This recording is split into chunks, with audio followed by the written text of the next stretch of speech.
es el maestro de la narrativa. Andrew Porwancher es de la Universidad de Oklahoma, recibió el premio Longmire de la Universidad propia de Oklahoma en el 2017 por su innovación a la enseñanza y ha sido acreedor a varias becas como la Lister Horn Visiting Fellowship de la Universidad de Oxford y la Garwood Visiting Fellowship de la Universidad de Princeton, Oxford, Oklahoma. En todos los lugares, casi se cae cuando está, no lo sé, en todos los lugares ha recibido el premio al mejor maestro. Hoy nos va a platicar una historia real que sucedió hace más de 100 años, una historia de venganza. Las próximas dos ponencias, son de lo que estamos hechos los seres humanos. Y no son átomos, son buenas narrativas. Un aplauso para Andrew, gracias. I want to thank Dr. Romer and his team at the Day of Knowledge for having me, and I want to thank all of you for coming. My story today begins with a stolen glance in a church. Although the Presbyterian Church in Uniontown, Pennsylvania was known for its beautiful paintings and stained glass, on this particular Sunday, in the year 1882, Nicholas Dukes' gaze was instead focused on an enchanting young woman across the aisle. Her name was Lizzie Nutt. With her large eyes, light hair, and slender figure, Lizzie would have been hard not to notice. She was the daughter of Captain Adam Clark Nutt. Adam Nutt was a veteran of the American Civil War and now a high-ranking official at the Pennsylvania State Treasury. Nicholas Dukes had political ambitions of his own. The following year, Dukes would parlay his successful legal practice into a seat in the Pennsylvania House of Representatives. But before Dukes courted voters, he first courted Lizzie. Such were her charms, Dukes once wrote, she could, quote, disarm the devil himself. That Lizzie would come to see Dukes as evil personified made his description perversely accurate.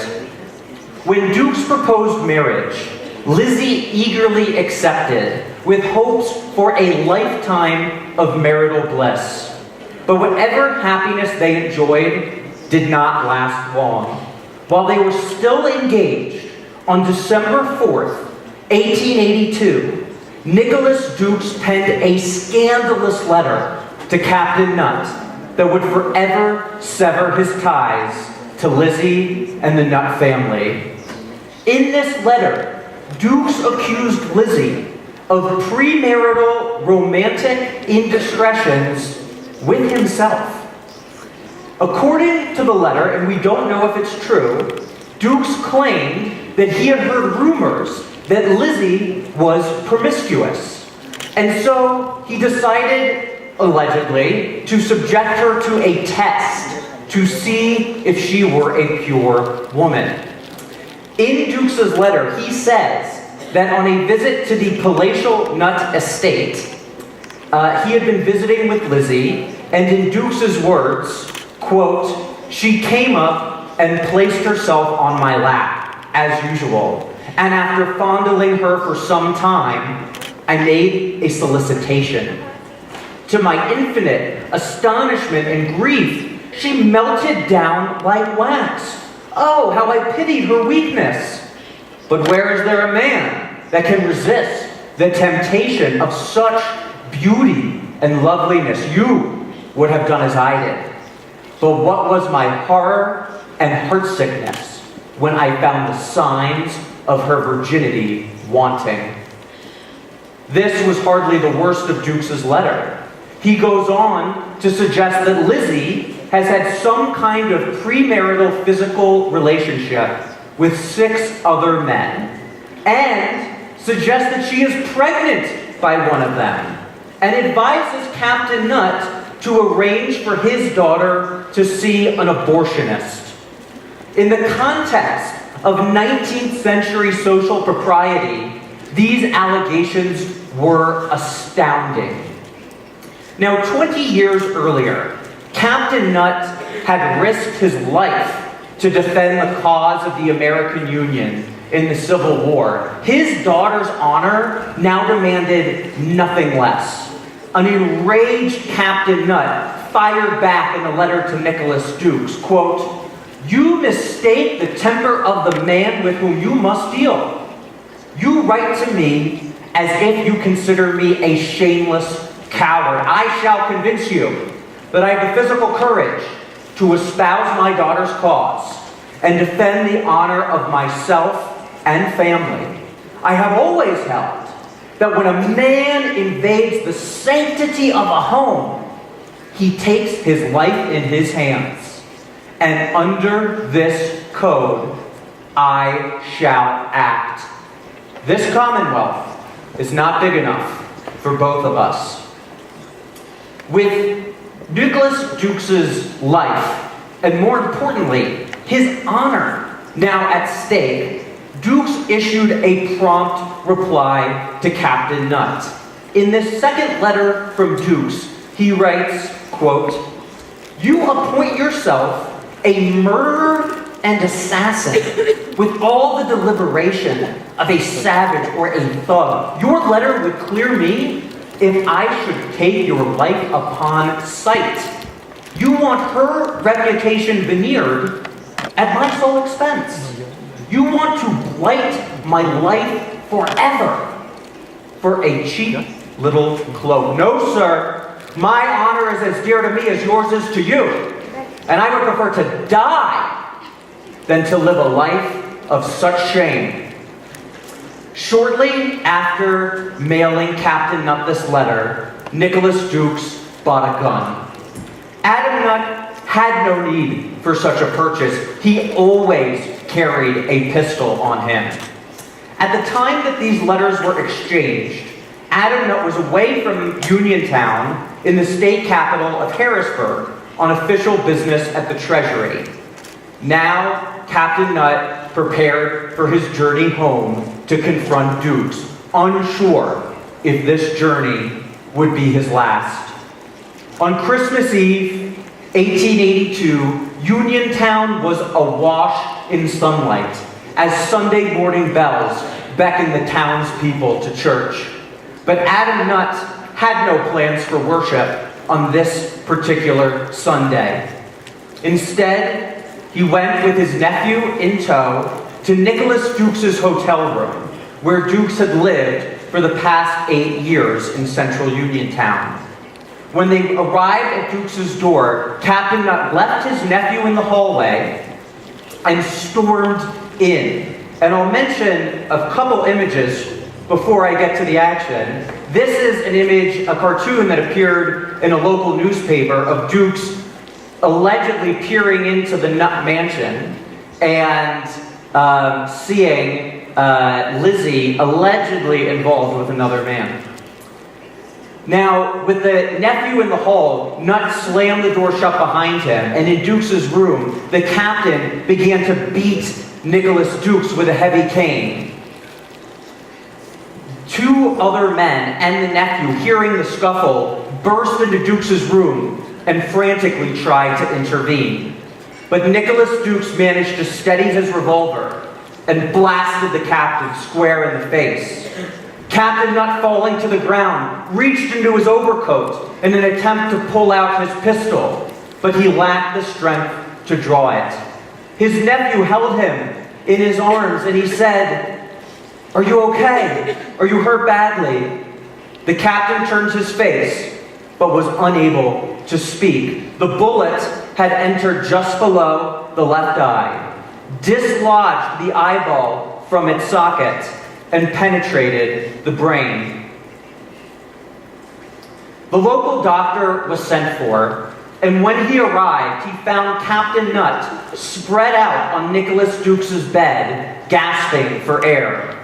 The doctor knew straight away that these labored breaths would be the captain's last. Within 20 minutes, Adam Nutt was dead. Nicholas Dukes calmly put on his overcoat, walked a short distance to the local jail, and turned himself in to the sheriff. As word spread through Uniontown that Nicholas Dukes had gunned down Captain Nutt, the news was greeted with skepticism. It simply did not seem believable that two men of such high status with no known animosity would engage in a fatal fight. They raced to the hotel to see for themselves. In the words of one newspaper, quote, "Strong men rushed to the hotel to find, alas, the story was too true. There lay Captain Nutt with a bullet hole in his head." Word spread across the telegraph wires throughout the country. And by the next day, the Dukes Nutt saga was a national affair. And as rumors spread about the substance of Nicholas Dukes' infamous letters to the captain, public opinion galvanized behind the Nutt family. A week after the shooting, the streets were teeming with onlookers because that day was scheduled for Dukes' bail hearing. And they wanted to get the first public glimpse of Captain Nutt's assassin since the killing. Nicholas Dukes was worried that he might be assassinated by someone in the crowd as he walked to the bail hearing. And so he quickly penned a last will and testament on an envelope.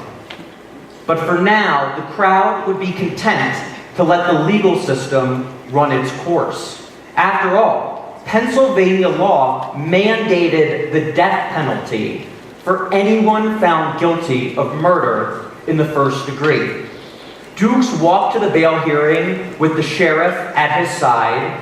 Dukes was clean-shaven, his clothing was dapper, as was his custom, and he walked with a brisk and determined step. Now the judge set bail at $12,000, which today is nearly $300,000, or over 5 million pesos. And this is a high sum, but it was well within the means of Dukes' extravagantly wealthy stepfather to post. Dukes then took off for his stepfather's estate in the countryside, where he had an important decision to make. A month earlier, Dukes had been elected to the House of Representatives in Pennsylvania. And he, along with the other new members of the state legislature, were due in Harrisburg in just 3 days' time for their inauguration at the State House. Dukes had to decide whether he would take his oath of office amid this unprecedented public uproar. The town of Harrisburg was nestled on the Susquehanna River in central Pennsylvania, where the rough-hewn mountains of the west melt into the pastoral landscape of the east. And it was there, on January 2nd, 1883, that a state judge administered the oath of office to the incoming delegates to the legislature. But Representative Dukes was nowhere to be found. Apparently, the man standing trial for his life would not attempt to claim his seat in the legislature, at least not yet. 2 months later, on March 10th, the eyes of the nation turned to Uniontown. A man who had murdered the father of a woman he had promised to wed would stand trial in a court in which he was licensed to practice. Now, at the time of this trial, it attracted a massive horde of onlookers who packed into the courtroom. And the newspaper reporters stood by, ready to feed the American public's appetite for lurid details. Now, of the 60 men called for jury duty, 57 answered to their names, and of these, 12 were selected to determine Dukes' fate. Dukes entered the courtroom on the first day, looking poised, rested, and as always, clean-shaven. The court clerk recited the indictment against Dukes, and then asked Dukes to state his plea. At that moment, Dukes, who had been staring down, looked straight up, raised his right hand, and said, "Not guilty." His voice did not waver. "And how will you be tried?" asked the clerk. "By the laws of my God and my country. God send you a deliverance," the clerk replied. Now, on the third day of the trial, prosecutors for the Commonwealth, after the jury was selected, tried to depict Dukes as a murderous seducer who ruined Lizzie and then had the audacity to take the life of her beloved father. But, and I should mention that all of the witnesses to the killing, except for Dukes, testified that they had burst into the room before Dukes fired the fatal shot. But the defense insisted that its client had acted in lawful self-defense, and that these alleged witnesses to the killing had in fact burst in only after Dukes had fired the weapon, and he had done so only in reaction to Captain Nutt first reaching for his. In Nicholas Dukes' words, Nutt had, quote, thrust his right hand into his overcoat pocket and attempted to draw his pistol. It seemed to be entangled. I shall never forget the murderous look in his eye. The awful moment had come. It was he or I. A pivotal moment of the trial transpired when the prosecution moved to admit into evidence Dukes' infamous letters about Lizzie to the captain. It's important to understand that at this point in time, neither the public nor the jury knew with any certainty the contents of the letters, just rumor and speculation. The defense vehemently opposed the admission of these letters as evidence, insisting that they would prejudice the jury against their client without throwing any additional light on what had transpired inside Nicholas Dukes' hotel room on Christmas Eve. The judge considered the arguments, he read the letters silently, and then he decreed that the prosecution could indeed read these letters aloud into the record. Know that in this audience, awaiting this decision, were politicians who had helped Dukes secure his seat in the legislature, lawyers who had practiced law with Nicholas Dukes, parents whose babies Dukes had kissed on the campaign trail, and now they would all finally learn the truth about Dukes' graphic allegations against Lizzie Nutt. And as fast as the telegraph wires could carry the news, so would the nation. But first, the court waited for women present to exit. It would have been highly improper for any lady to hear such scandalous language. The lead prosecutor, William Playford, personally escorted Captain Nutt's widow from the courtroom, and when he returned, he picked up the letters, turned to the jury, and began to read. His voice was forceful, his pace steady. The audience was utterly transfixed and leaned forward to absorb every syllable. In the words of one newspaper, quote, "These were the morsels for which the packed courtroom had been waiting, and during the reading of them, the silence was so profound that a whisper could have been heard from across the room." While Playford read these letters, Dukes twitched sporadically, and Judge Wilson appeared on the verge of tears.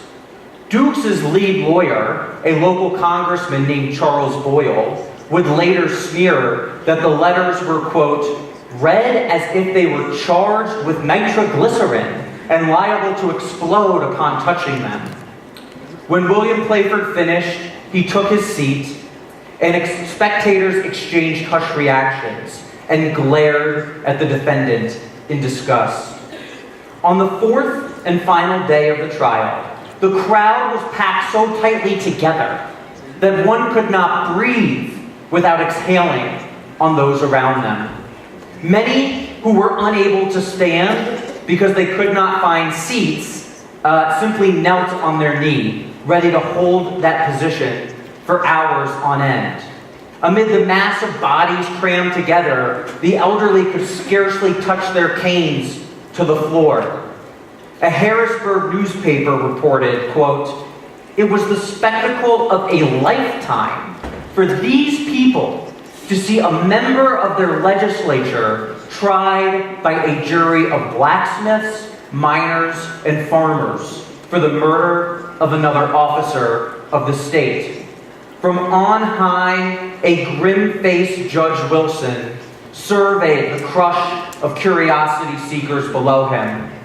Directly above his head, a portrait of a deceased Pennsylvania Chief Justice stared down at the teeming horde with comparable solemnity." In the prosecution's closing argument, William Playford tried to redirect the jury's attention to Dukes' scandalous letters. He said, quote, "A man who could write these letters coolly and deliberately in his office is capable of the highest crime known to the law." Because I say, in these letters, he does worse than that. He deprives a family of its reputation, and he destroys its most sacred idol. I say the killing of Captain Nutt was but a trifle in iniquity and enormity. In the closing argument for the defense, Congressman Boyle posed a central question. Quote, "Who commenced that struggle? I appeal to 12 sensible men. I speak to you in defense of this man's life. And I ask you, in view of the undoubted evidence, the undoubted circumstances, the undoubted truth, who commenced that struggle?" After closing arguments, Judge Wilson ordered the 12 jurors tasked with Dukes' fate to go to the jury room and reach consensus on a verdict. The mass of spectators inside the courthouse watched intently as one by one the jurors filed out. The mob surged towards the exit after the last juror retreated from sight. Uniontown was abuzz with discussion of the trial as the village awaited the decision. Street corners were filled with people condemning Dukes. Everyone agreed that murder in the first degree was the only acceptable verdict. Even the old men of town shuffled away from their seat by the fire to join in the discussion. Now, Judge Wilson had decreed that if the jury reached its verdict before 9 p.m. that evening, then court would reconvene and they would announce the verdict that night. And so Uniontown was in a state of constant vigilance, for at any moment the chiming of the bell could begin to echo through the village. By 7 p.m., the jurors had reached their verdict. A court officer was dispatched to Judge Wilson's home on Main Street to alert him in advance of the tolling bell so that he could beat the crowd back to the courthouse. But when the townspeople caught sight of the court officer going to Wilson's home, they discerned the meaning of his presence, and a mad dash for the courthouse ensued. Shops were instantly abandoned. Newspapers with the most recent accounts of the trial were tossed aside. Diners sitting at the restaurants leapt up from their chairs, and their waiters sprinted behind them. Before the first ringing of the courthouse bell, the yard in front of the courthouse was packed with spectators. The deputy sheriff tried to keep the crowd at bay, but he was soon pushed aside, and the mob surged forward. Impossibly, more people than ever before crammed into the courtroom. Many found that their collars had been ripped off in the manic struggle. Finally, things settled down, and the proceedings were called to order. First entered the jurors, then the lawyers, and finally the defendant. Nicholas Dukes knew not whether he would live or die, but he approached his chair with a stoic face and a solid step. Now, I should pause and mention at this point that when Dukes was a child, he suffered from what today we would call tuberculosis of the joints, but what was known at that time as white swelling. And he had trouble walking. And one of the bigger boys in his class, James Hoover, would carry Dukes on his back to school every day. And the two of them forged a friendship that endured into adulthood. Now, Nicholas Dukes was on trial for his life. And James Hoover had become Sheriff Hoover. If Nicholas Dukes was found guilty of murder in the first degree and sentenced to die, it would fall to Sheriff Hoover to hang his childhood companion from the gallows. It is an irony so perverse that if I wrote it in a novel, you'd tell me, Andrew, that's contrived. So what was the verdict? Not guilty. The crowd was livid. Uniontown exploded with rage within minutes. A dummy was dressed up as Dukes and dragged through the streets, and then in front of a manic mob, lynched on a tree. A second dummy of Dukes was set fire. On street corners, rabid groups of men gathered to condemn the verdict. Having evaded death at the hands of Captain Nutt on Christmas Eve, and been spared the gallows by the verdict of the jury moments earlier, Nicholas Dukes once again found himself in mortal danger. He successfully made his way into the custody of the sheriff. And I have an image of the notorious jury, as they were known. And here they are getting scolded by the judge after the trial. Dukes, for his part, waited inside Sheriff Hoover's parlor while the frenzy of mock lynchings continued out on the street. Finally, when the crowds dispersed for the night and quiet descended once again on Uniontown, Nicholas Dukes fled on horseback. And as he left in the midnight darkness, he passed the home of the man he had killed.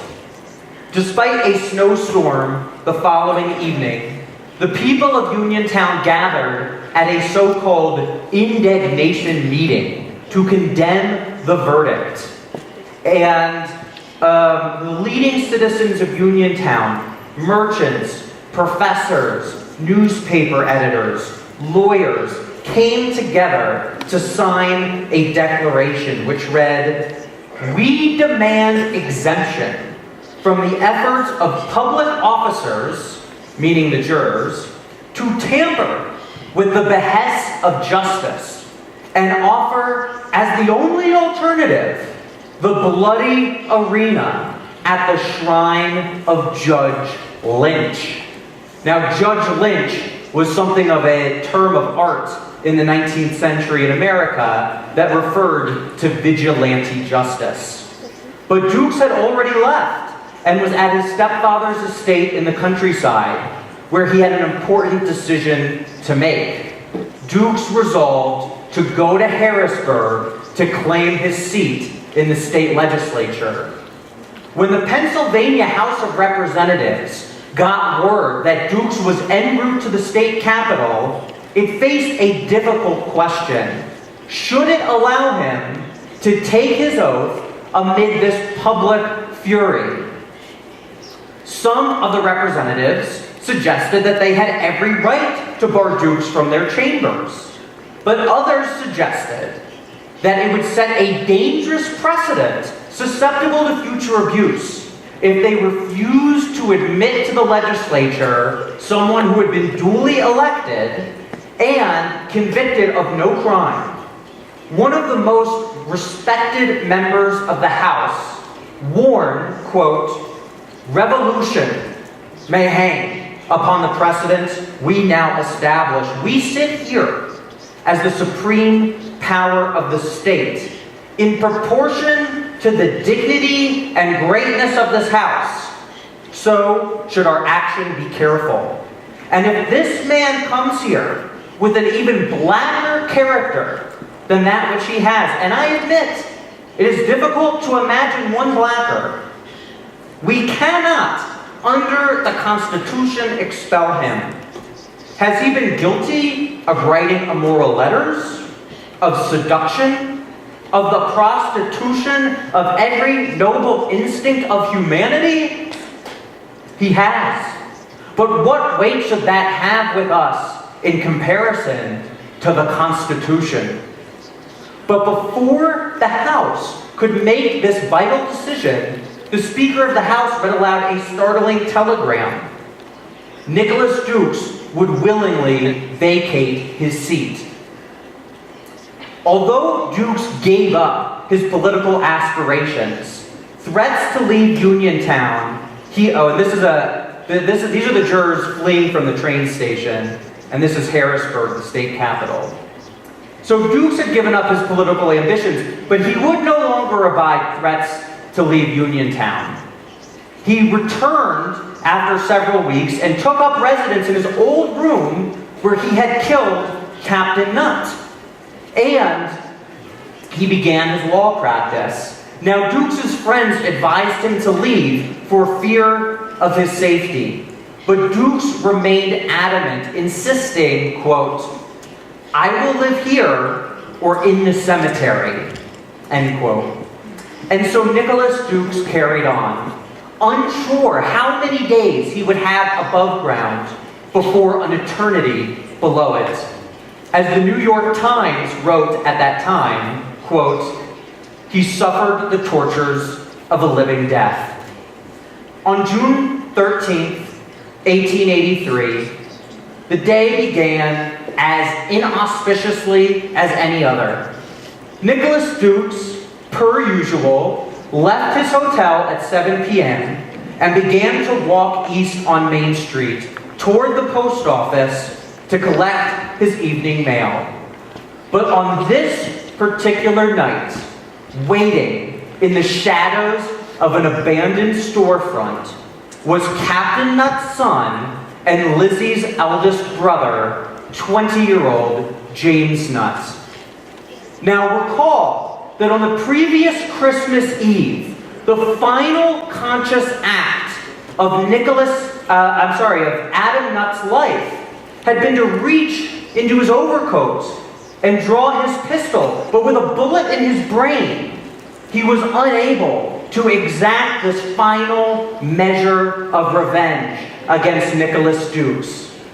Now, 6 months later, as Dukes unassumingly walked past the empty storefront towards the post office, James Nutt pulled out the very gun that his father had clutched in his death throes, and he fired the shot that Adam Nutt could not. The bullet tore into Dukes' back. As Dukes' lungs began to fill with blood, he began a staggered run towards the post office for cover. And as Dukes reached the top step at the post office door, James Nutt fired a shot that lodged into Nicholas Dukes' heart. Dukes collapsed face forward into the post office. It was there, on the floor of the very post office, where Nicholas Dukes had mailed his infamous letters to Captain Nutt. It was there that Nicholas Dukes took his final breath.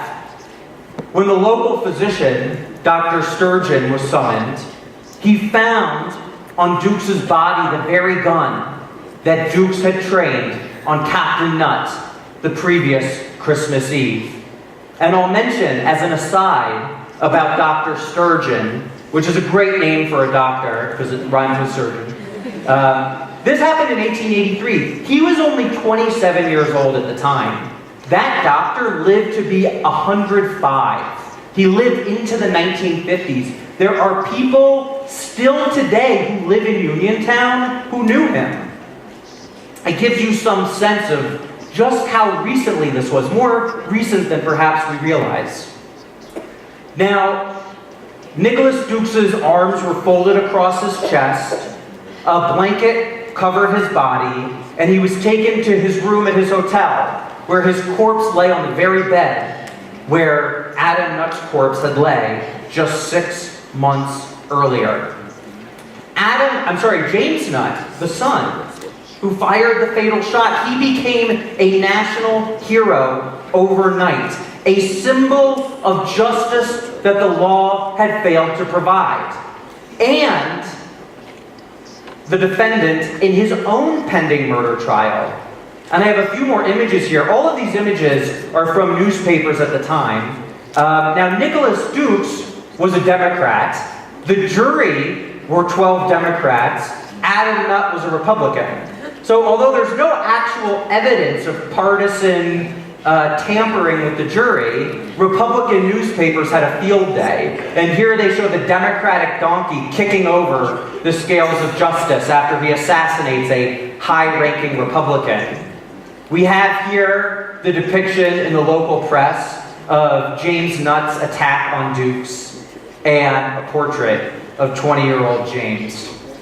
Now, James, as he's sitting in a jail cell, awaiting his trial, as a national hero, as a defendant in a pending murder trial, strangers come to his jail to shake hands with him. Women cook dinners with him. He receives love letters from women he's never met.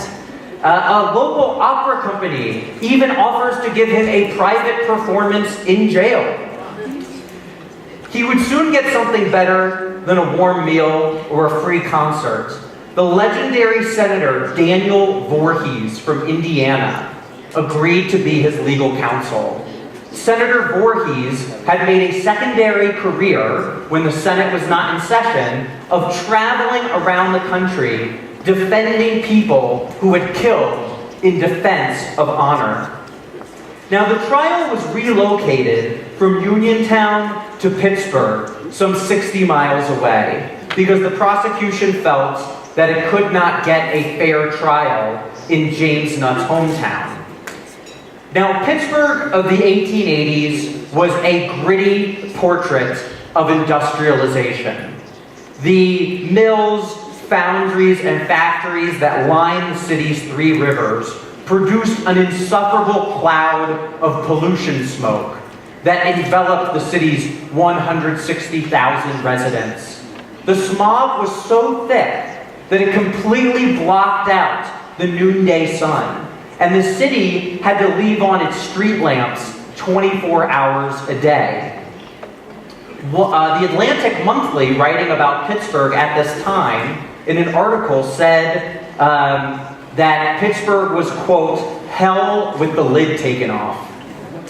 The British philosopher Herbert Spencer told the Pittsburgh business magnate Andrew Carnegie that, quote, 6 months here would justify suicide.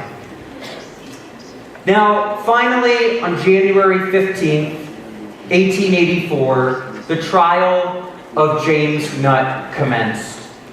The courtroom was, in the words of one reporter, packed to suffocation. And by now, the Dukes Nutt saga had become not just a national phenomenon, but a global story covered on every corner of the planet, including right here in Mexico City.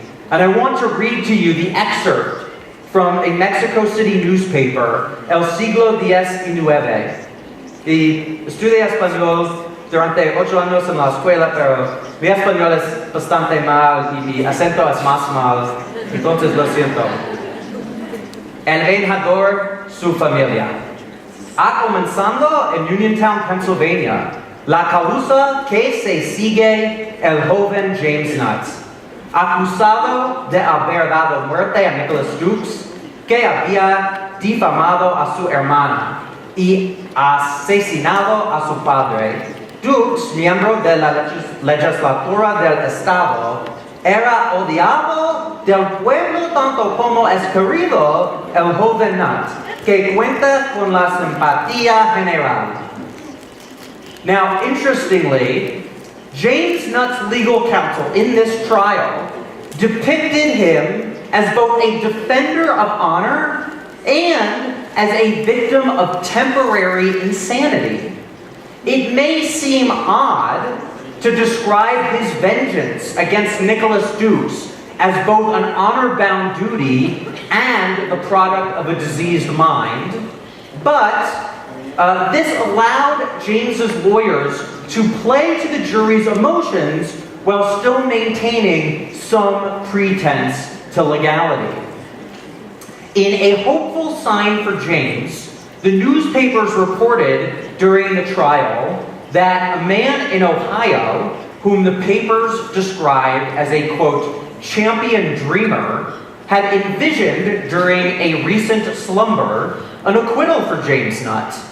And the pool halls of Pittsburgh were offering 3-1 odds that James would walk free. But these hopes soon gave way to trepidation as the jury failed to reappear quickly after closing arguments. Finally, the next morning, the jury reconvened to announce James's life and liberty. For 7 months, the world had awaited the trial of James Nutt. For 7 days, the world read in their newspapers the testimony, the evidence, and the arguments. Now, finally, they would all learn if James Nutt's defense of his family's honor would cost him his life. James was not seated with his lawyers, but rather locked in the prisoner's box in the courtroom. As he stood there, ready to confront his fate, the full gravity of the circumstances appeared to overcome him. Never before had James seemed so alone. Prisoners, stand up, the court clerk instructed James. The clerk then turned to the jurors and asked, "Gentlemen, have you agreed upon a verdict?" "We have." "What say you?" the clerk asked. "Guilty or not guilty?" "Not guilty." 1,000 voices cried out in celebration. Many who had been waiting in the hallways of the courtroom heard the cheering inside, and they ran down to the streets to proclaim to the crowds waiting outside the courthouse, "Acquitted! Acquitted!" Word spread through Pittsburgh within a matter of minutes. The streets of the city exploded with jubilation. Some danced, others wept for joy. One of James's lawyer's sons ran to the lawyer's office where Mrs. Nutt and Lizzie Nutt were waiting to find out the news about the verdict. The son came in panting and exclaimed, "It's all right, it's all right, he's acquitted." Lizzie began weeping uncontrollably, tears of joy, and kissed her mother's weary face. Mrs. Nutt, moist with tears of her own, kept repeating the words, "Thank God, thank God." Congratulatory telegrams poured in from all over the country. The end of this nightmare had finally come, or so it appeared. There would be one final twist in the story of James Nutt and Nicholas Dux that would forever change its meaning. After James Nutt walked free, he attempted an unprovoked killing spree. It turned out that his insanity was neither fictional nor temporary. So in the final analysis, what lesson are we to take from this sordid story? I would argue that it illustrates the necessity of the rule of law and the perils of its absence. The American founding father, James Madison, famously wrote, "If all men were angels, no government would be necessary," end quote. My friends, no angels walk among us, and so we strive to live by the rule of law. It is an ideal born of our eternal struggle against the devil within us all. Thank you.